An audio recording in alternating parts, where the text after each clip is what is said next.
या बातमीचे प्रायोजक आहेत मनोरंजन नगरी, लहान मुलांसाठी फुल एन्जॉय पॉइंट, पत्ता होम मैदान, पासपोर्ट ऑफिस समोर, सोलापूर।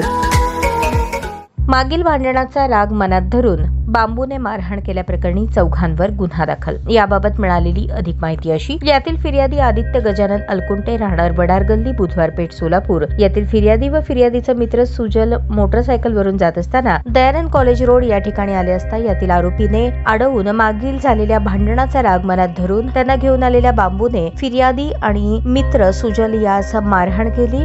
यात शिवाजीच्या डोक्याला, हाताला, पायाला मारहाण करून दुखापत केली। तसेच फिर्यादी तक्रार देण्यासाठी जात असताना तक्रार न देण्याबाबत दबाव आणला। या प्रकरणी यातील फिर्यादीने दिलेल्या फिर्यादीवरून संबंधित आरोपी सिद्धेश्वर भोसले, अजय भोसले व इतर 2 जणांविरुद्ध जोडभावी पेठ पोलीस ठाण्यात गुन्हा दाखल झाला असून संबंधित घटनेचा तपास पोलीस हेड कॉन्स्टेबल दुधाळे हे करत आहेत। ताज्या बातम्या पाहण्यासाठी प्राईम महाराष्ट्र न्यूज चॅनलला सबस्क्राईब करा।